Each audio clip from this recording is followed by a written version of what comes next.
윤고은의 EBS 북카페 2부로 건너왔습니다. 피아니스트들의 피아니스트. 피아니스트가 바라본 피아니스트는 어떤 모습일까요? 북카페 초대석 오늘은 위대한 피아니스트 그 이상의 존재인 라흐마니노프부터 새로운 피아노 곡에 대한 해석의 기준이 되는 루빈스타인, 조성진과 임윤찬 등 젊은 음악가들이 손꼽는 소프로니츠키, 뛰어난 테크닉과 스타일리시함으로 청중을 사로잡는 호로비츠 같은 20세기를 대표하는 건반 위의 위대한 거장들을 만나봅니다. 피아노를 사랑하는 모두를 위한 헌사, 피아니스트를 위하여를 품고 북카페에 오신 피아니스트 김주영 작가님과 함께합니다. 김주영 작가님은 국내 1호 러시아 음악 유학생이셨고요. 국립 모스크바 국립음악원에서 연주 박사과정 졸업하셨고 피아니스트로서만이 아니라 교육자, 방송 진행자, 저널리스트로 활발한 활동을 하고 계십니다. 쇼팽, 폴란드에서 온 피아노의 시인, 그리고 클래식 수업, 그리고 피아니스트 나우 등의 저서도 있습니다. 이번에는 따끈따끈한 신간 피아니스트를 위하여를 들고 오셨어요. 안녕하세요. 네, 안녕하세요. 와, 반갑습니다. 네, 반갑습니다. 와, 북카페에서 이렇게 뵙는 것은 처음입니다. 네, 처음이고요. 너무 불러주셔서 감사하고 영광입니다. 저는 사실은 서초동 쪽에 EBS가 있었을 때 그쪽으로 가야 되는 줄 알고 일찍 좀 채비를 하고 있었는데 네. 사실은 이곳은 이제 저희 집하고는 좀 가까운 쪽이라 차 타고 한 20분 정도 달리니까는 이렇게 아주 한적하고 너무 환경이 좋은 곳에 네. EBS 방송국이 있어서 아주 들어서면서부터 기분이 좋았고 특별히 그 EBS 공감이라고 하는 그 스튜디오가 있잖아요. 여기 연주 있죠. 네. 1층에 있는데 그 공감이 예전에 그 서초동 쪽에 있을 때 네. 처음에 오픈할 때 제가 피아노를 직접 골랐던 기억이 나거든요. 그 악기 거기에 들어가는 피아노를 제가 먼저 이렇게 와. 트라이를 해보고 오. 골랐던 기억이 나서 아주 격세지감 굉장히 오래됐습니다만은 네. 와, 아니 너무나 중요한 역할을 하는 공간이기도 하잖아요. 공감이. 네, 그렇죠? 근데 맞습니다. 네. 거기에 있는 그 첫 피아노를 골라 주신 거잖아요. 네, 연주도 뭐 했었고요. 네. 예전에 막 뭐 3일, 4일 이렇게 쭉 연이어서 한 일주일 단위로 이렇게 연주를 하고 그 중에서 이제 제일 잘 된 것만 이렇게 이제 편집해서 네. 방송하고 네. 그런 적이 있었는데 아주 기억이 새록새록 납니다. 와, 우리 카페이님들이 정말 많이 지금 환영 인사 주고 계십니다. 7131 쓰시는 카페이님, 김주영 작가님 타 방송사에서 11시 방송 하셨을 때 청취했었는데 책을 내셨군요. 간만에 반가운 목소리 끝까지 청취할게요. 하고 네. 사연 주셨습니다. 감사합니다. 최은희님은요, 클래식 곡이 많이 나와서 좋아요. 오늘 쫙 저희가 클래식 카펫을 깔고 있습니다. 그 위로 살짝 걸어오시라고 작가님 네. 기다리시면서 누가 나오시길래 사전 정보가 없어서 무지 궁금해하고 계셨던 최은희님. 제가 아까 처음부터 이렇게 운전하고 오면서 그 오프닝부터 들었거든요. 네. 근데 저는 사실은 깜짝 놀란 것이 오늘 2부의 초대석에 제가 출연한다 이렇게만 지금은 마음 먹고 왔는데 오프닝부터 제가 쓴 글이 이렇게 소개가 되더라고요. 그래서 저는 정말 뭐 제 연주가 방송에 나간 적도 많고 뭐 네. 제가 쓴 글이 나간 적도 많지만 프로그램의 오프닝에 제 글이 이렇게 아주 그대로 나간 적은 처음이에요. 그래서 제가 놀래기도 하고 쑥스럽기도 하고 물론 너무 행복하기도 했는데 네. 그런 경험을 또 귀한 경험을 하게 해주셔서 너무 와. 감사합니다. 오시는 길에 이제 다른 누군가의 목소리로 읽히는 네. 그 내 글을 들었을 때의 느낌은 또 좀 색다르잖아요. 정말 특별하더라고요. 그렇죠. 네. 근데 제가 이번 책, 이 피아니스트를 위하여를 읽으면서 밑줄 그은 부분이 너무 많아가지고 언젠가 저희 또 시간이 한 계절쯤 지나면 네. 오프닝으로 한 번 더 읽어도 괜찮겠죠. 허락을 뭐 저희가 알아서 받겠습니다. 너무너무 영광입니다. 좋았습니다. 감사합니다. 자, 김태윤님, 지금까지 오신 손님 중 소개가 가장 긴 작가님이었다고. 저희가 요약한 건데요. 그런 느낌이었고요. 문소라님, 와, 진짜 반갑습니다. 김주영님, 매일 아침 듣던 목소리를 올만에 들으니 무척 반갑네요. 하시면서 워낙 네. 많은 활동을 하시니까.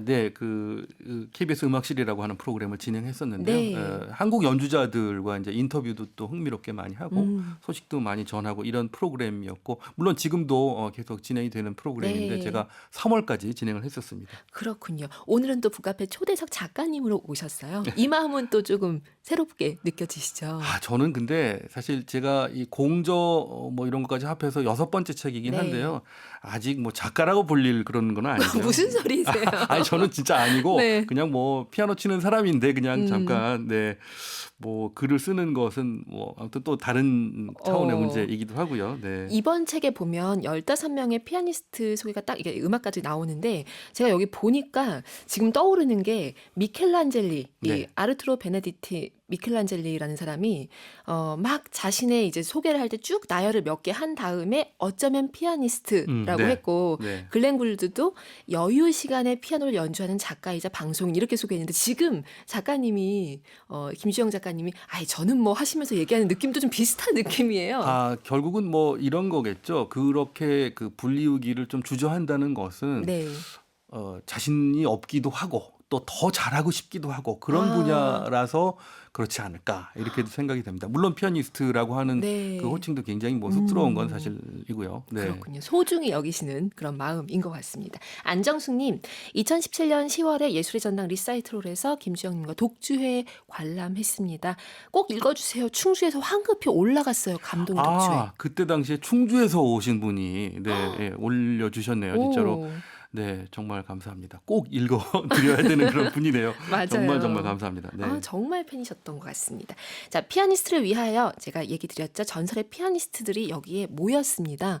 여기 초대받지 못한 사람들 서운해할 수 있지 않을까 싶을 정도로 아, 네. 어떻게 이런 라인업이 가능했는지. 라인업은 정말 솔직히 말씀드려서 아무 생각이 없었어요. 제가 그냥 좋아하는 연주자를 골랐고, 네. 이분, 이 사람도 넣어야지. 이렇게 하다 보면 한도 끝도 없죠. 그리고 게다가 몇 명을 추려서 그 몇 페이지 정도의 책을 만들까라고 하는 생각을 하는 과정에서 네. 굉장히 여러분들한테 그 자문을 제가 구했어요. 어, 그래서 그 뭐 선생님들도 계시고 또 저보다 더 후배들도 한테 물어보기도 하고 또 출판 또 하시는 분들 쪽에 어떤 것이 제일 이렇게 좀 읽기가 좋겠느냐, 어느 정도 명수가 네. 이제 그랬었는데 뭐 여러 가지 의견이 있더라고요. 예를 들어서 뭐 피아니스트 백건호 선생님께도 제가 여쭤본 적이 있는데 백건호 선생님 평소에 이제 그런 얘기를 저하고 얘기를 많이 나누니까 네. 근데 선생님께서는 한 50명은 돼야 되지 않니? 그러시는 거예요, 저한테. 그래서 선생님 족보처럼 제가 말하지. 이 책이 네. 히트를 하게 되면 2권, 3권 내서 50명까지 채워보겠습니다. 네. 말씀을 드렸고, 아니 그러니까 정말 한 사람도 빼놓을 수 없는 네. 너무 훌륭한 20세기 피아니스트들이 많다는 얘기죠. 그리고 정말 시간 관계상 못한 것도 있고, 그 다음에 어떤 분들은 이런 게 있어요. 제가 공부를 해서 쓰는 것이 네. 예를 들어 뭐 애호가나 혹은 뭐 음악 전문가나 피아니스트나 이런 분들이 정말 직접적으로 이분들을 직간접적으로 나보다 더 잘 알고 있는 분들이 있는데 네. 이거 제가 괜히 너무 아는 척하는 그 케이스가 되면 그것도 좀 실례일 것 같아서 네. 그런 경우는 이건 좀 이분은 좀 더 공부를 하자 이런 생각을 해서 다음으로 정말 미루는 분들도 있고 그 외에는 그냥 제 그 마음 가는 대로 그래서 그 어떤 일부러 뭐 예를 들어서 성별도 사실 여성 피아니스트가 두 분밖에 안 돼서 네. 좀 아쉽지만 그리고 또 어떤 그 나라 사람이냐 또 어떤 민족이냐 뭐 이런 것도 굳이 따지지 않고 뭐 이렇게 안배에 신경 쓴다거나 네, 하진 않고. 일부러 그렇게 하면은 너무 안 될 것 같아서 네. 그냥 자유롭게 어차피 제 주관을 쓰는 책이니까 그렇게 하려고 했고요. 물론 이제 제가 러시아에서 공부했기 때문에 러시아 출신의 피아니스트들이 많이 들어간 거는 네. 사실인데 그것도 뭐 아마 읽으시는 분들이 자연스럽게 다 이해해 주실 것 같습니다. 어찌 보면 김주영 피아니스트의 마음의 거리상 가까운 순으로 일단 먼저 지금 네. 1권을 엮은 거네요. 저 혼자 지금 1권이라고 붙였어요. 네. 그렇게 말씀해 주셔서 너무 감사드리고 2권, 3권에 또 이제 또 나올 수도 있겠지만. 네네. 그리고 또 그야말로 제가 마음으로 사랑하는 사람들이어야 네. 또 쓰기도 좀 쉽고 맞아요. 네, 아이디어도 더 많이 떠오를 것 같고 그랬습니다. 여기서 보면은 이 15분 중에서 직접 만나서 인터뷰 하신 분도 있고 네, 만나지 못한 네. 분도 있고 한데 지필 씨의 정말 중요하게 생각했던 요소가 어떤 것인지도 좀 궁금합니다. 그 지금 말씀드린 대로요. 그러니까 요즘은 어떤 전반적인 지식적인 내용은 우리가 뭐 검색하면 너무 자세하게 알 수가 있고 맞아요. 제가 아무리 얘기해봤자 그건 다 중언부언이 되는 거고 그렇기 때문에 결국은 내가 주관적으로 이 연주자는 어떤 사람 같다. 그리고 또 이 연주자의 음악 중에서는 어떤 곡이 훌륭한 해석으로 남은 것 같다.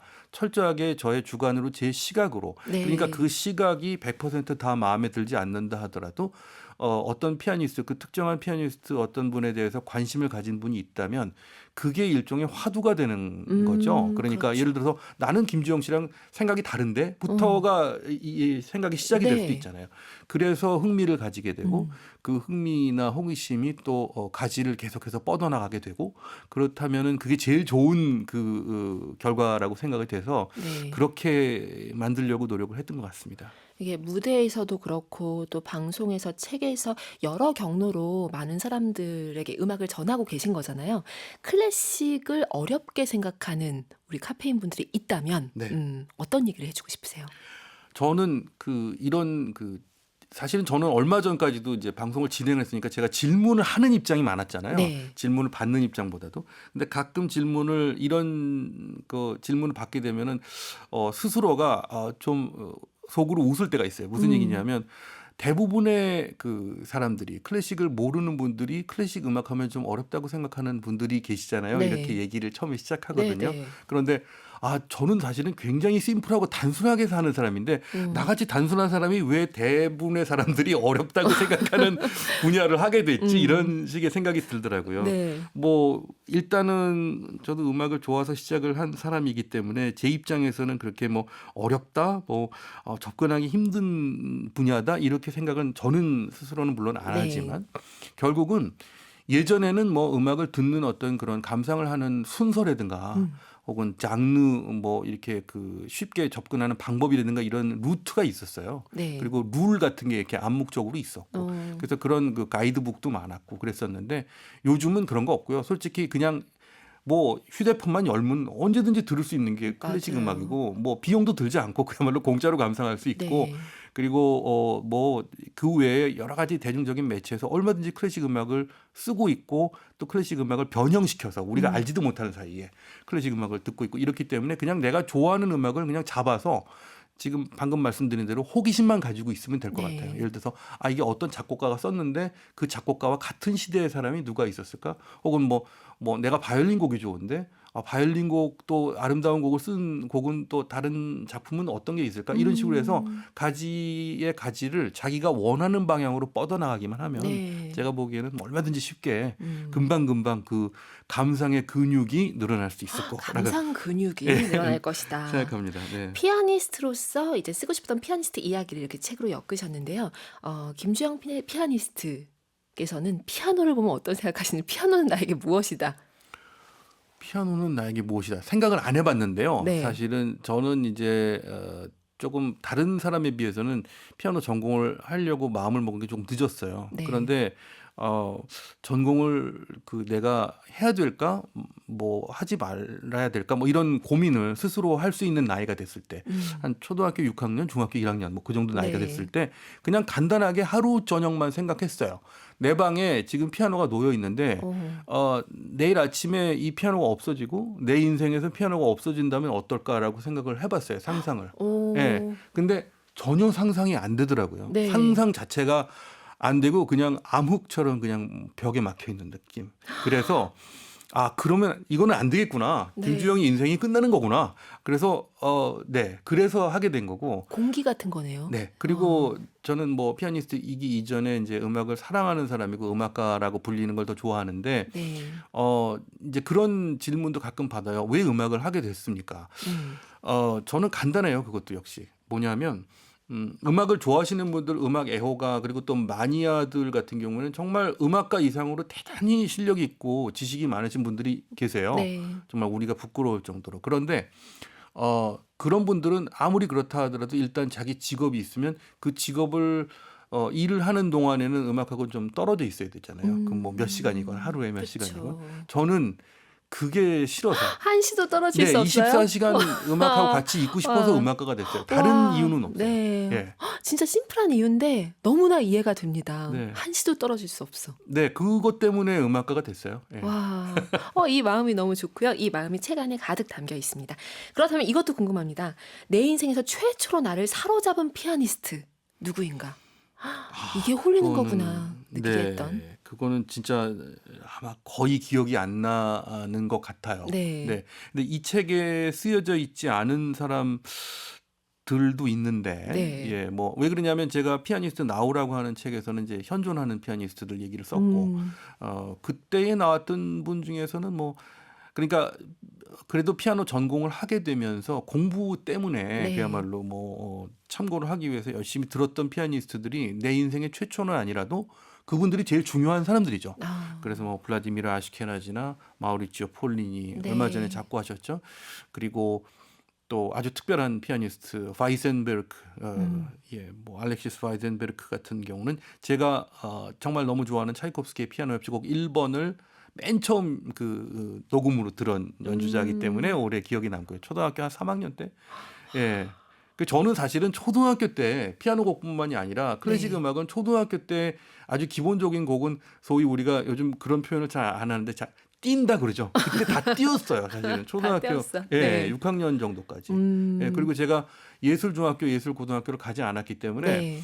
그 일반 중학교에 가면서 이제 남자애들이 그때 당시에 제가 이제 이렇게 되면은 이제 나이가 나옵니다만 마이클 잭슨이 그때 인기였어요. 어. 그래갖고 뭐 댄스 뮤직이나 혹은 뭐 팝송, 네, 네. 그리고 또 남학생들은 락 음악 좋아하니까 락 음악, 뭐 헤비 메탈 이런 거 굉장히 저도 같이 따라서 음. 많이 들었거든요. 그러면서 중학교, 고등학교 때는 또 그런 음악들을 많이 들었고 클래식 음악보다도 오히려. 네. 근데 그런 것들이 어떻게 생각하면 다 섞여서 제가 이렇게 뭐 방송을 하게 되거나 여러 가지 지식적인 내용을 뭐 어. 이제 글로 풀거나 이럴 때에 이런 종합적인 게 다 그 어떤 이득이 되는 것 같아요. 그것도 다 그러네요. 이용할 수 있고, 클래식이 네. 기본으로 먼저 깔린 거네요. 가장 먼저 어떻게 보면 초등학생 때. 네, 그리고 뭐 어. 지금도 사실 음악 감상은 가리지 않고 다 합니다. 네. 그렇군요. 와, 이거 뭔가 활기찬 클래식 이야기 계속 지금 이렇게 나누고 있는데요. 지금이 북카페 2부 어깨쯤인 것 같습니다. 여기서 북카페 초대석 어깨 퀴즈.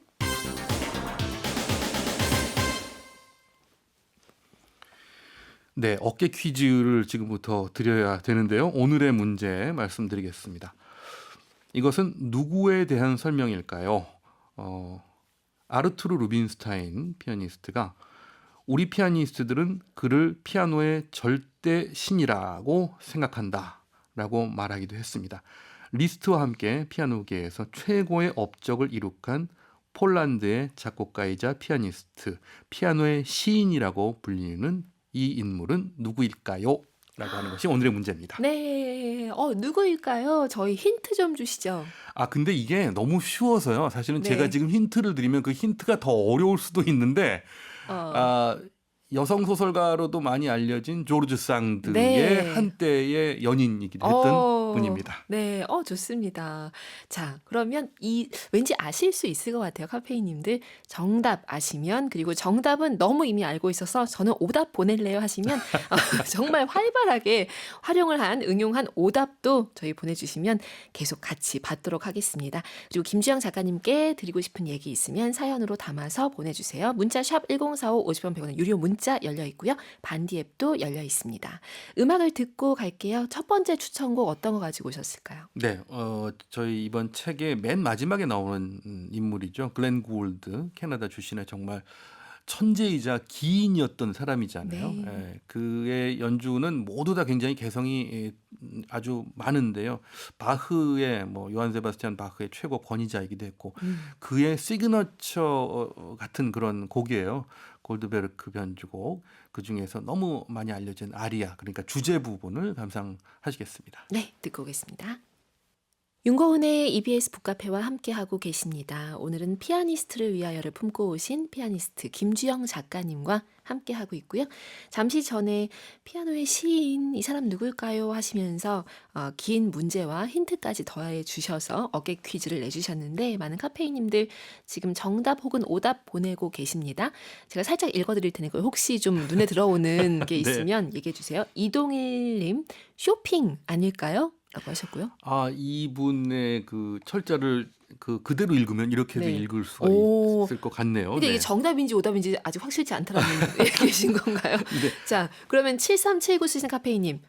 정답은 이것이라고 얘기하셨고요. 오답 조핀이라고 하셨습니다. 아, 네네. 이것도 또 뭐 조핀. 이렇게 읽으면 그렇게 될 수도 있고 고은정님 오답은 팽수 피아니스트 팽수. 아, 이거는 이제 완전히 오답이네요. 왜 그러냐면 네. 팽수는 손가락이 너무 굵어서 아마 아, 피아노를 치기는 좀 힘들 것 같습니다. 네. 하미경님, 글렌 골드 작가들이 너무 좋아해서 알게 됐어요. 잘 음. 알진 못하지만 그의 기이함을 저는 체르니가 베토벤의 제자라는 것도 얼마 전에 알았어요. 약간 가벼운 그 놀라움을 느끼신 것 같습니다. 예, 지금 뭐 사실 윤고은 작가님도 잘 아시겠지만 어떤 인물이 됐건 사실은 스토리가 많으면 참 뭐 얘기를 뭐 그야말로 지어내기도 편하잖아요. 예, 예. 맞아요. 원래 가지고 있는 스토리. 맞아요. 근데 이런 그 제가 그 15명 보면 물론 대가들이기도 하고 위대한 음악가들이기도 했기 때문에 그렇지만 한 사람 한 사람 다 스토리가 정말 너무 흥미로운 것 같아요. 그렇죠. 네, 네. 지금 글렌 골드의 음악 이렇게 가지고 오셨는데 진창숙님 연주할 때 앉을 의자도 직접 들고 네, 다니시라고 글렌 이렇게 골드가 그랬었죠. 네. 맞아요. 정말 재미난 인물이기도 했었고요. 그리고 이 책을 딱 펼치면 가장 먼저 등장하는 인물은 라흐마니노프였습니다. 제가 이제 오프닝으로 깔아드렸던 인물이기도 하죠. 라흐마니노프가 이제 그 수호신처럼 여겨졌을 정도로 그죠? 네, 그렇게 네. 강렬한 인물이었는데 출장을 가면 그 사진이 이제 대여가 되는 거잖아요. 수호신의 출장이잖아요. 어찌 보면. 그렇죠. 사진이 출장 가는 그렇죠. 거죠. 그러면은 그 벽이 비면 제 생각에는 네. 비워둬요? 일단은 뭐 며칠간이니까 이렇게 네. 보통 아주 장기 출장 가는 경우는 절대로 없어요. 그래서 어. 비워두고 그런데 이제 예를 들어서 그렇게 그 사진이 어디 갔는지 모르고 네. 그 교실을 찾는 선생님들이나 학생들은 깜짝 놀라게 되죠. 어디 갔냐고 막 깜짝 놀라게 되기도 하고 네. 왜냐하면 모스크바 음악원이 워낙 크기 때문에 음. 그 한 교실을 교수님들이 한 두 분, 세 분이 나눠서 쓰시는 경우가 많거든요. 그래서 아. 이 교수님은 아셨는데 다음 교수님은 몰라가지고 깜짝 놀라고 뭐 이런 네. 경우도 어디 있었고요. 갔냐고. 예, 예, 예. 그리고 그 재미있는 게 제가 한 오랜만에 학교 졸업한 다음에 모스크바 음악원에 오랜만에 갔는데 학교 그 공사를 해가지고 네. 그 방들이 조금씩 이렇게 구조가 바뀌었어요. 어. 커진 방도 있고 작아진 방도 있고 막 이랬는데 네. 저희 28호실은 조금 아쉽게도 작아졌는데 라흐마니노프 사진은 그대로 28호실에 있더라고요. 그래서 와. 이 방을 역시 이 분이 지켜주셔야 된다라고 하는 와. 생각을 했습니다. 그 존재감은 훨씬 더 커졌겠네요. 물론 방 크기에 따라서 왔다 갔다 할 정도는 아니지만 네. 더 존재감이 큰 존재. 모스크바 음악원 유학생이셔서 경험했던 어떤 경험들, 시간들이 또 이 책에 많은 기반이 되기도 했던 거죠. 그렇죠. 네. 음. 그리고 어떤 피아니스트들 이제 제가 만났던 예를 들어서 니콜라에바 선생님 같은 분들도 있고 네. 그런데 그때 당시에 제가 유학했을 당시가 정말 그 러시아에 처음으로 유학생들이 갈 수 있었던 그때였어요. 어. 예. 페레스트로이카라고 해서 새롭게 그야말로 재건이 되고 그 뭐 사회주의가 없어지고 뭐 이런 시기 네. 우리나라랑 수교도 재수교가 음. 새롭게 이루어지고 그러던 90년대 초반이었는데 이때 당시에 굉장히 많은 그 혼란함 가운데서 교수님들이 이민을 가시는 분도 계시고 네. 은퇴를 하시는 분도 계시고 뭐 이랬거든요. 그래서 이분들을 지금 만나서 내가 그분들의 얘기나 이런 것들을 듣지 않으면 네. 아무도 이 기록이 남지 않겠다. 아무도 그 기록을 음. 못 가지고 있겠다 이런 생각이 들더라고요. 그래서 저뿐만이 아니라 좀 다른 음악가들에게 좀 남겨주고 싶어서 제가 그야말로 그때 당시에 러시아어도 잘 못하는데 네. 문을 두드리고 들어가서 저하고 좀 얘기를 하셔가지고 좀 대한민국에 그래서 지금은 이제 없어진 잡지인데 피아노 음악이라는 잡지가 있었습니다. 네. 그 피아노 음악에 제가 한 3년 정도 연재를 했어요. 매달 인터뷰를. 인터뷰를 연재를 와. 했는데 너무 감사한 게 그때 제가 뭐 한 21, 서너 살밖에 안 된 어떻게 생각하면 어린 아이인데 그 어린애가 그 쓴 글을 그대로 내주셨어요. 네. 예, 그래서 야 정말 내가 그때 아무것도 모르고 막 그랬는데 그걸 어떻게 잡지에서 그렇게 권위 있는 잡지에서 그렇게 내주셨을까?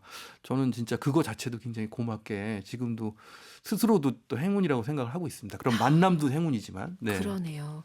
자, 그러면 여기서 작가님이 가지고 오신 그 낭독 부분이 있습니다. 이 부분을 좀 한번 듣고 우리가 이야기를 계속 이어가도록 하겠습니다. 어떤 부분을 읽어주실 건가요? 네, 그 제가 쓴 글을 읽는 건 좀 그 쑥스러워서요. 제가 그 인용한 네. 피아니스트들의 그 육성을 세 분의 육성을 조금씩 소개해드리려고 하는데요. 알프레드 코르토, 그리고 아르투르 루빈스타인, 스비아토슬라프 리히테르 네. 세 사람의 이야기를 조금씩 지금부터 읽어드리도록 하겠습니다. 그렇다면 목소리도 조금씩 달라지나요? 그랬으면 좋겠는데 제가 그것까지는 연습을 안 했네요. 네. 네, 저희가 구분해서 듣도록 하겠습니다. 그럼 낭독을 부탁드릴게요. 네.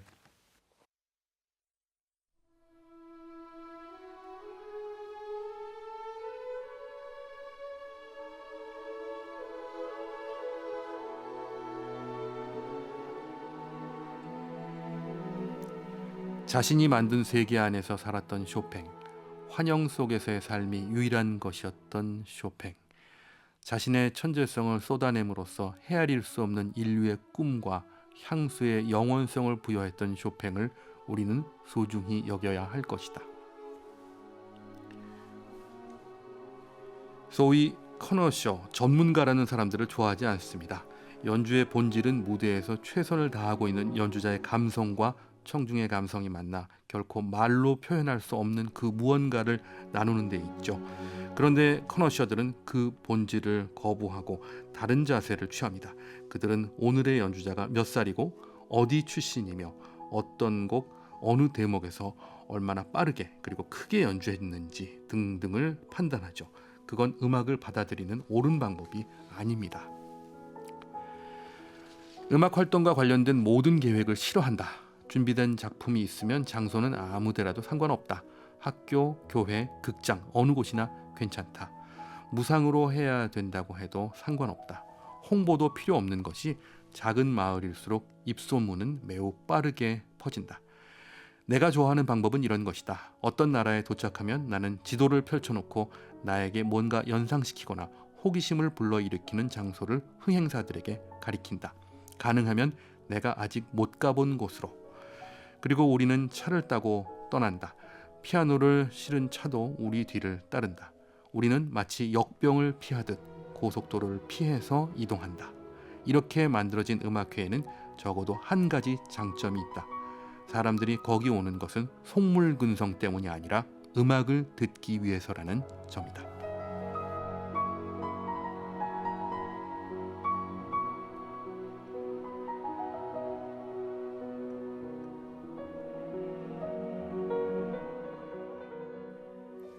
피아니스트를 위하여 중에서 김주영 작가님의 목소리로 이렇게 세 부분을 만나봤습니다. 네. 여기에 이 음악가들의 육성으로 나와 있는 그 말들이 꽤 많이 있던데 그 중에서 이렇게 셋을 줄인 이유도 궁금합니다. 뭐 제일 멋지다고 생각했던 그런 부분이기도 하고요. 일단은 정말 우리가 훌륭한 그 연주자, 뭐 좋은 예술가가 되기 위해서는 네. 결국은 순수함을 찾는 수밖에 없다. 어, 순수함이 그 모든 것의 진리다. 이런 얘기인 것 같아요. 그래서 알프레드 코르토 역시도 쇼팽을 해석할 때 좀 더 뭐 초심으로 돌아가자라고 하는 네. 그런 의미에서 코르토가 쇼팽의 해석에 대한 얘기를 했고요. 음, 그리고 루빈스타인은 뭐 이런 거죠. 그러니까 음악 평론가들이 이러쿵저러쿵 얘기하는 것도 물론 중요하지만 네. 너무 음악 외적인 것 그리고 또 어떤 그런 기술적인 것 뭐 이런 것들에 대한 것만 강조하는 경우가 있는데 그것은 음악의 본질이 아니다. 어, 그리고 음악을 받아들이는 옳은 방법이 아니다. 결국은 이제 순수하게 음악을 받아들이는 것이 중요한 거지 네. 분석하고 뭐 나이가 어떻고 뭐 어떤 부분을 어떻게 얼마나 빠르게 연주했는지 이런 것들을 얘기하는 게 중요한 게 아니다. 뭐 이런 얘기인 것 같고요. 어떻게 생각하면 단순한 얘기인 것 같지만 루빈스타인이니까 그런 말에 권위가 붙었다. 그렇게 생각이 되기도 하고. 그 책에 보니까 네. 루벤스타인의 그 자세 얘기도 쓰셨잖아요. 네네네. 스완 다이브 이렇게 청중의 주목을 확 받고 딱 이렇게 시선을 모으게 했던 그 자세로 네네네. 딱 표현되었던 시대가 있었고 그렇지만 루빈스타인은 거기 머물지 않고 또 이제 흘러간 거잖아요. 그리고 그다음에 또 이 작곡가들도 그렇고요. 결국은 모든 그 자기의 만드는 결과물들이 처음에는 좀 가식적인 부분도 있고 좀 이렇게 화려한 부분도 있고 네. 이제 장식적인 부분도 많다가 점점 더 그런 것들이 이제 정갈하게 줄어들잖아요. 결국은 이제 본질만 남게 되는 그쵸. 연주 스타일도 그렇고 뭐 연주 모션도 그렇고 어, 작품 작곡가들도 그렇고 그런 것 같습니다. 그리고 마지막으로 읽어드린 부분은 이제 리히테르가 얘기한 부분인데요. 나중에 이분이 나이가 먹고 연주를 그냥 자유롭게 그냥 아무 곳이나 가서 연주를 하는 그런 연주 여행을 다녔어요. 그러니까 네. 큰 공연장 가지 않고 유럽의 그냥 예쁜 교회나 뭐 성이나 이런 그야말로 안 알려진 그런 네. 곳들 많잖아요. 거기 가서 그냥 피아노를 놓고 연주를 하는데 리히테르가 연주한다고 하면 입소문으로 그냥 사람들이 구름처럼 몰려드는 거예요. 오. 예, 그래서 이런 그 자유로운 음악회 그냥 알리지도 않고 그냥 즉흥적으로 여는 음악회를 즐겼는데 이 마지막 말이 너무 멋있죠. 여기 오는 사람들은 속물근성 때문에 오는 게 아니라 네. 오직 음악을 듣기 위해서 오는 사람들이다. 너무 그쵸. 멋있는 얘기잖아요. 너무 이런 멋있어요. 이런 분들을 위해서 음악을 해야 된다라고 하는 얘기를 아주 자신 있게 힘주어서 리히테르가 얘기한 것 같습니다. 이 리흐테르가 한 말 중에서 여기에 보면 그 말도 있더라고요. 나는 청중이 아니라 나 자신을 위해서 연주한다. 이것도 너무 기본적인 감정 같기도 한데 초심 같은 것인데 잠시 어찌어찌 하다 보면 놓치기 쉬운 것 같거든요. 그렇기도 하고요. 일단은 그 뭐 청중들을 위해서 연주하는 것도 물론 중요하긴 네. 한데요. 너무 청중들을 의식하다 보면 내가 뭘 하고 싶은지를 잊어버리고 뭐 그 본질을 잃어버릴 때가 있으니까 그쵸.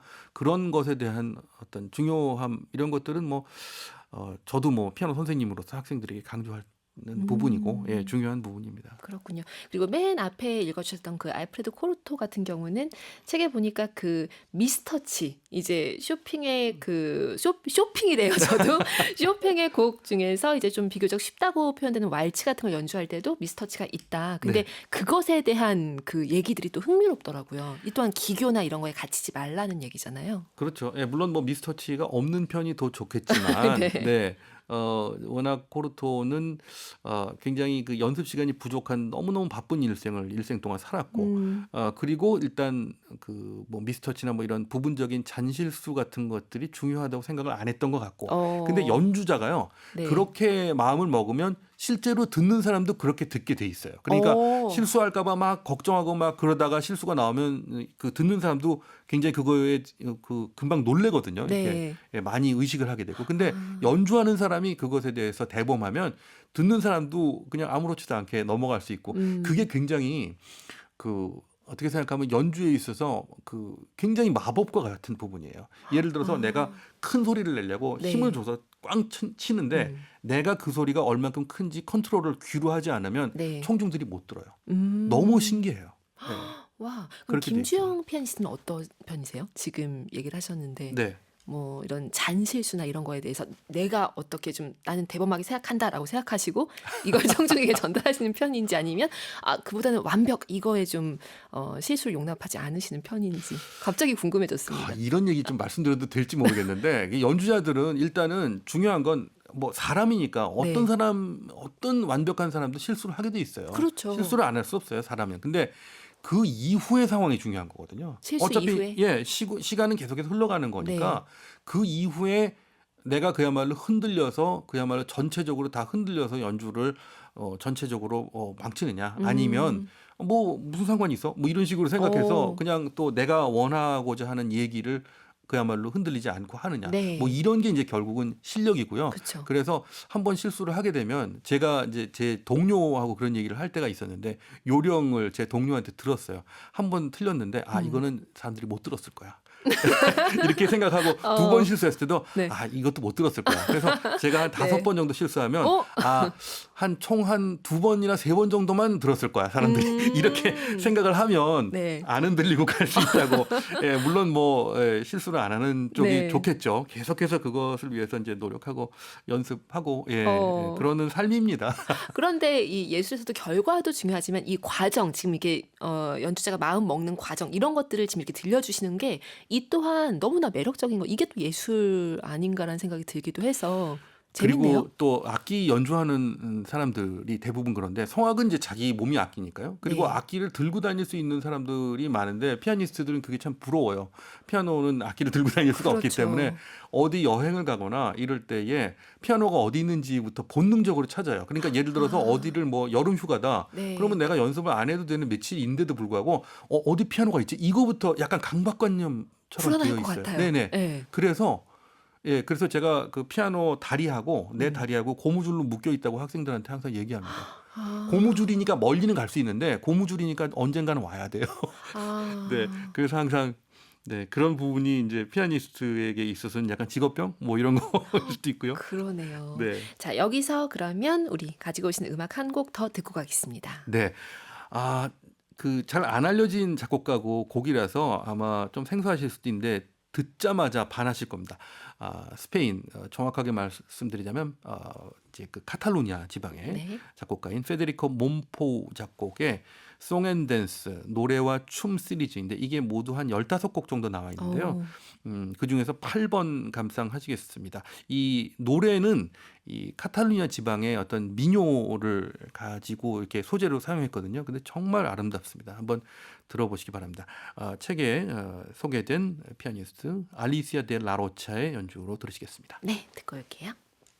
윤고은의 EBS 북카페와 함께하고 계십니다. 오늘은 피아니스트의 시선으로 풀어낸 20세기 위대한 연주가들의 삶과 음악, 피아니스트를 위하여를 품고 북카페에 오신 김주영 작가님과 함께하고 있습니다. 지금 몸포 음악 이렇게 가지고 오셨는데 들으시면서 0513 쓰시는 카페이님은 글루미 썬데이하고 느낌이 좀 음, 비슷하네요. 이렇게 얘기를 하셨고요. 네네. 김미영님은 연주곡을 듣고 있으면 한 폭의 풍경화를 그리게 되는 것 같아요. 뭔가 가을 햇살 같다고 느낌을 주시기도 했습니다. 네네. 너무나 충격적으로 좋아하셨던 그런 음악을 가지고 오신 거죠, 지금.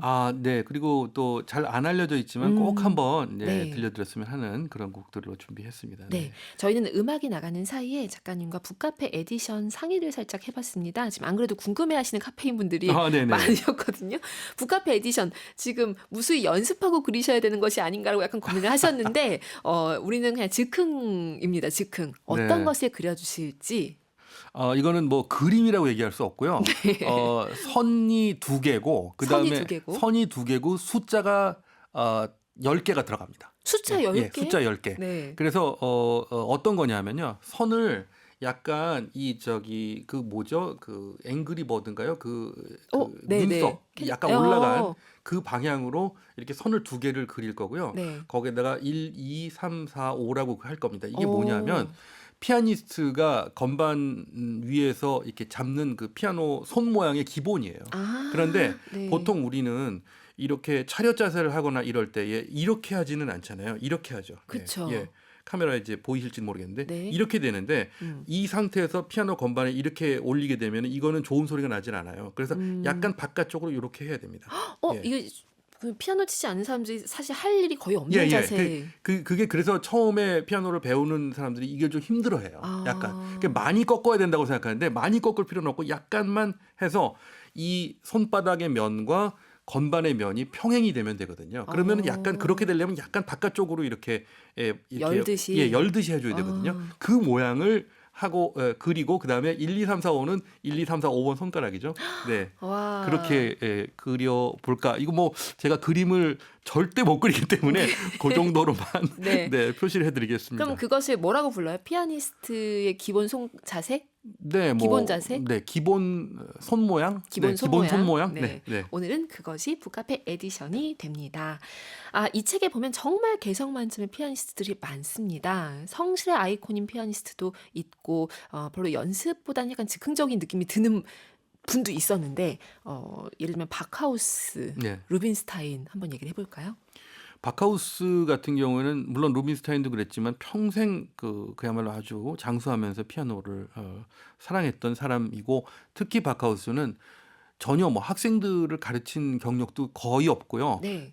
뭐 지휘를 하거나 뭐 작곡을 하거나 이런 것도 없고 그냥 오로지 피아노에만 몰두했었던 어, 그런 분이고 물론 굉장히 성실하게 노력을 했고 네. 루빈스타인 같은 경우에는 워낙에 아주 뭐 재능도 뛰어났고 두뇌도 좋고 또 귀도 좋고 손도 너무너무 좋은 조건을 가지고 있었고 이랬기 네. 때문에 노력을 하지 않아도 좋은 연주를 할 수가 있었는데 이런 거죠. 노력을 하지 않고 적당히 즐기면서 한 50살 정도까지는 산 것 같아요. 루빈스타인이. 그러다가 그때 생각을 했다는 거예요. 내가 그야말로 A급의 피아니스트가 못 된다는 얘기들을 많이 사람들이 하는데 내가 그야말로 아주 최고 특급의 피아니스트들보다 내가 못한 게 무엇인가 이렇게 생각을 했대요. 그랬더니 내가 노력이 좀 부족하구나 그런 생각을 했고 네. 나중에 내가 죽은 다음에 내 자손들이 루빈스타인이 조금만 더 연습을 했으면 정말 최고였을 텐데 이런 얘기를 남기는 게 너무 싫을 것 같다. 그래서 그때부터 연습을 시작했는데 보통 한 50대가 되면은 모든 것들이 다 이렇게 좀 신체적으로 쇠퇴할 수 있잖아요. 네. 근데 루빈스타인은 일단은 너무 다행히도 굉장히 육체적으로 건강했고 그래서 이분은 한 60대, 70대가 이 연주의 전성기예요. 정말 경이적인 일이죠. 흔치 네. 않은 경우죠. 루빈스타인 같은 경우에는 한 95세까지 살았고 90세 거의 가까울 때까지 연주를 했는데 음. 이 기력이 떨어져서 연주를 은퇴한 게 아니라요. 네. 그냥 시력이 안 좋아져서 눈이 보이질 않아서 은퇴를 한 거예요. 아. 뭐 이 피지컬한 것은 별로 문제가 없었다고 합니다. 와, 놀랍습니다. 네, 대단하죠. 작가님 같은 경우는 어떤가요? 연습과 아. 재능과 이 피아노. 저는 뭐 재능도 별로 없고 연습도 별로 안 하는 갑자기요? 네, 그런 그 두 가지가 다 안 좋은데 어찌 됐든 좋은 결과를 만들어내기 위해서 노력하는 거는 사실이고요. 그리고 저는 그렇게 생각해요. 뭐 이제 연주를 앞두고 항상 연습을 하지만 만족스럽지 못할 때도 있고 또 뭐 성공적일 때도 있고 뭐 그렇지만 사실 어떤 연주자한테 물어봐도 성공적인 연주였다라고 얘기하는 경우는 별로 없어요. 제 생각에도 한 100번 연주를 하게 되면 한 두세 번 만족할까요? 그 정도거든요. 사실은 계속 연주자들은. 미련이 남는 거예요? 지난. 뭐 그리고 뭐 아쉬운 것도 있고 우선은 자기 자신이 어떤 부분에 그 문제가 있었고 어떤 부분이 부족하고 너무 잘 아니까 네. 다른 사람들이 얘기해 주는 거가 상관없이 자기는 아쉬움을 느끼게 돼 있는데 저는 이렇게 생각해요. 제가 스스로 만족하고 그래도 오늘 좀 괜찮았다 이런 느낌이 들을 때는 오늘 연주가 좋아서가 아니고요. 네. 다음에 하고자 하는 어떤 그런 곡이나 연주에 대한 의욕이 더 많이 생길 때 그때에 오늘 연주가 괜찮았구나. 네. 네, 그런 느낌이 들어요. 그러니까 앞으로 공부할 거리가 더 많이 생각이 나고 나 이것도 하고 싶어. 저것도 하고 싶어. 이런 의욕이 생길 때 그때에 이게 오늘 연주가 그래도 괜찮았구나. 내 자신한테 스스로 그렇게 간접적으로 느끼게 되는 것 같습니다. 이건 지금 음악가로서 하시는 얘기, 음악하는 사람들에게 할 수 있는 얘기이기도 하지만 인생 지침 같기도 해요. 그렇죠. 좀, 계속해서 네. 그 어떤 삶의 동기가 있어야 되겠죠. 그렇죠. 이유도 더 많이 만들어져야 되고요. 네. 맞아요. 책에서 호로비츠 얘기도 워낙 재밌게 봤습니다. 호로비츠에 대해서는 얘기할 때마다 치명적이다, 감염되기 쉬운 위험이다, 호로비츠 맞아요. 병이다 네, 이렇게 네, 네, 얘기 맞아요. 나와요. 네. 네. 호로비츠는 진짜 그야말로 조금 과장되게 얘기하자면 피아니스트에게 있어서는 필요악과 같은 존재예요. 왜 그러냐면 같은. 정말 이런 연주자는 앞으로 절대 나오지 않는데 정말 뭐 유일무이한 존재였지만 네. 그렇지만 이 사람을 따라하려고 하면은 안 되게 돼 있어요. 네. 그러니까 이거는 호로비츠는 호로비츠에서 끝나야 되는 거지. 그 사람을 누가 흉내낼 수도 없고 어떤 그 훌륭한 피아니스트도 호로비츠를 흉내내면은 안 돼요. 스티븐 코바셰비치라고 하는 지금도 이제 활동 중인 이제 피아니스트가 계신데 이분이 네. 미국 사람이에요. 그런데 영국에 가서 오래 공부를 해서 성공을 했어요. 그래서 사람들이 물어봤어요. 당신은 미국 사람인데 왜 미국에서 공부를 안 하고 영국으로 건너가셨습니까? 네. 그랬더니 저는 뉴욕 몇 번지에 살고 계시는 호로비츠라고 하는 존재에서 감염이 되지 않기 위해서 나는 영국으로 멀리 떠났다. 이렇게 얘기를 했거든요. 그 얘기인 즉슨 결국은 코바셰비치 피아니스트도 호로비츠를 너무 좋아했다는 얘기인 네. 것 같고 오히려 이제 간접적으로 생각했을 때 그리고 호로비츠가 물론 다 완벽하지 않고 어떤 곡은 또 좋고 어떤 곡은 뭐 그야말로 좀 별로 좋은 평가 못 받고 이런 경우가 있지만 네. 정말 매력적인 건 사실이에요. 저희 그 작곡하신 저희 교수님도 제가 너무 잘 칠 때는 최고로 칭찬해 주는 말이 너 오늘은 호로비츠 같았어 이런 얘기였거든요. 와. 그랬고 저희 또 한국에서 배웠던 교수님이 정말 너무 인자하신 분이었는데 절대 야단을 안 치시는 분인데 제가 딱 한 번 야단을 맞은 적이 있었는데 호로비츠 흉내를 냈더니 저희 선생님이 너 정신이 나갔구나. 너 이렇게 하면 안 돼. 막 야단을 치시는 네. 거예요. 왜냐하면 호로비츠를 흉내내면 호로비츠는 너무 멋있는데 다른 사람은 이상하게 연주하는 것처럼 돼요.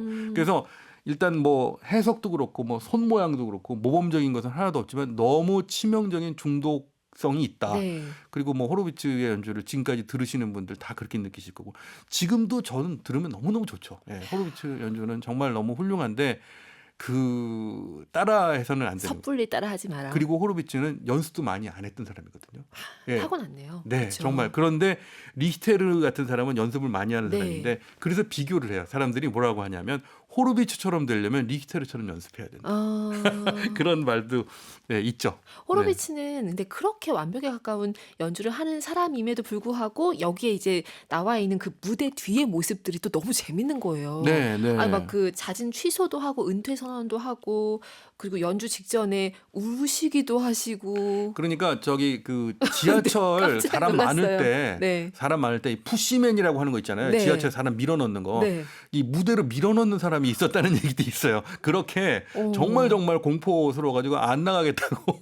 물론 사람이 와. 극도로 긴장하게 되면 네. 그 정말 울고 싶은 마음이 생길 때도 있죠. 저희들도 그렇긴 한데 호로위츠는 그렇게 완벽했고 그런 연주를 하는 사람인 만큼 압박감도 컸던 것 같고 근데 이 지금 제가 다룬 이 연주자들 네. 대부분이 다 아주 무대 공포증은 굉장히 심했던 그러니까 그게 예. 놀라웠어요. 그렇게 네. 많은 연주를 하면서 소프로니츠키 말도 재밌던데요. 무대를 앞두면 나는 마치 피부가 없는 사람처럼 느껴진다. 네. 어떻게 피부가 벗겨진 것처럼 느껴질 네, 모든 정도로. 것이 다 사람들이 다 나를 그야말로 투시해서 보는 것 같은 네. 느낌이 든다. 무섭다. 그런 느낌은 있어요. 그렇기 때문에 우리가 저도 마찬가지고 나가서 그야말로 눈빛 싸움을 못 하지만 청중이 한 1,000명이 앉아 있으면 그 청중들을 기로써 내가 이렇게 음. 어느 정도는 내가 이렇게 다 이길 수 있다 이런 식의 생각을 해야지 그 기에 눌리면 물론 네. 청중들은 나를 응원해 주지만 그럼에도 어. 불구하고 또 그런 그러니까 하여튼 연주자가 정말 육체적으로 정신적으로 뭐 다 건강해야 됩니다. 그렇지 않으면 그렇죠. 쉽지 않은 네. 컨디션이 너무 중요한데 사실 이 책에 나와 있는 치프리 얘기 들으면서는 치프라 얘기 치프라, 네네. 들으면서는 너무 놀랐었던 게 4년 동안 강제 노동을 네, 네. 해야 했다는 헝가리, 것이 네, 헝가리에서 이제 강제 노동을 했고, 그쵸. 예. 그럼에도 불구하고 정말 손을 다치지 않고 손목을 다치지 않고 그런 것들이 정말 뭐 기적과 같은 일이고, 근데 지금 방금 전에도 말씀드렸지만 결국은 이분들은 뭐 럭키한 부분도 있었겠지만 네. 어찌됐든 육체적으로도 굉장히 그 운이 좋았던 분들 같아요. 사실은 그 강제 노역을 하고 그럴 때에 네. 그 뭐 어깨나 팔이나 안 다칠 수가 없는데 그렇죠. 치프라는 그런 그 위기들 다 이제 이겨내고 게다가 뭐 또 최고의 테크니션으로 정말 아주 귀신 같은 기교를 가졌던 그런 사람으로 또 정말 최고의 그 자리까지 올랐던 사람이죠. 그래서 그분의 그 팔찌 얘기도 굉장히 유명한 거잖아요. 그렇죠. 예, 지금도 저 흑백 영상으로 남아 있는데요. 네. 찾아보시면 그 팔찌 아주 두꺼운 그 여자분들이 끼는 팔찌 같은 거를 그 이렇게 끼거나 아니면 이렇게 두르거나 이렇게 네. 해서 연주하는 그런 모습을 볼 수가 있습니다. 그게 이제 손목과 이 어떤 컨디션을 위해서 네, 그랬었던 것 같아요. 하여튼 네. 그런 것들이 다 인간 승리죠. 놀랍습니다. 이 피아니스트를 위하여를 정말 읽다 보면 우리 인생의 역경과 어떤 수많은 그 변수를 어떻게 이겨내고 또 살아남느냐라고 하는 것을 생각을 또 한번 해볼 수 있게 됩니다. 자, 오늘의 정답 발표를 할까요? 피아노의 시인 네. 누구인가요? 피아노의 시인 프레드릭 쇼팽입니다. 쇼팽. 예, 쇼팽 혹은 뭐 쇼팡이라고 발음하시는 분들도 계시죠. 네. 예, 쇼핑은 안 되지만 쇼팽, 쇼팡, 쇼핑 전염성이 네, 다 있으세요. 괜찮습니다. 네. 자, 오늘은 이영아님, 이은지님, 그리고 6998 쓰시는 카페인 이렇게 세 분께 부커스에서 펴낸 피아니스트 김주영 작가님의 자필 사인과 또 피아니스트의 기본 손모양 그림이 담긴 피아니스트를 위하여 북카페 에디션을 선물 드리겠습니다. 북카페 홈페이지 선물방 오셔서 이름 확인하시고 주소, 연락처 꼭 남겨주시기 바랍니다. 오늘 방송 들으시면서 차 안에서 못 내리셨던 분들이 굉장히 많습니다. 예. 북카페에 오셔서 지금 함께 나누는 시간 너무 빨리 갔어요. 네, 네. 저도 뭐 한 시간이 어떻게 지나갔나? 네. 네, 그런 생각이 드네요. 너무 재밌었습니다. 무대 공포증 얘기를 여기 이제 피아노 이제 음악의 세계에서 얘기를 했는데 여기 뭐 전혀 그런 게 너무 없이 편안한 카페 온 느낌이시죠? 아니요, 작가님이 정말 너무 잘 이끌어 주셔서 왜 저 갑자기 겸손모드로 자꾸 네, 하시는. 그 생방송처럼 느껴지지도 않고 아주 너무 편안하게 네. 아주 정말 즐거운 대화를 나눠서 행복했습니다. 자, 오늘 끝곡은 어떤 거 준비하셨는지 궁금합니다. 네, 제 책에 소개해드린 그 인물들 다 개성이 뛰어나지만 프리드리히 굴다도 정말 개성이 뛰어났던 사람이고 이분은 굴다는 또 재즈 피아니스트, 재즈 작곡가로도 네. 많이 알려져 있던 사람이죠. 굴다가 직접 작곡하고 직접 연주한 작품 For Paul이라고 하는 파울을 위해서라고 하는 제목인데요. 이게 재즈곡인데 파울은 자기 아들 이름입니다. 지금 파울 굴다도 피아니스트로 활동을 하고 있는 훌륭한 또 음악가인데요. 이 파울을 위해서 Person for Paul 마지막 곡으로 들으시겠습니다. 네, 오늘은 이 곡 들으면서 마무리하겠습니다. 오늘 북카페에 나와주셔서 너무나 감사합니다. 네, 감사합니다. 카페인 분들 오늘도 고운 하루 만드세요.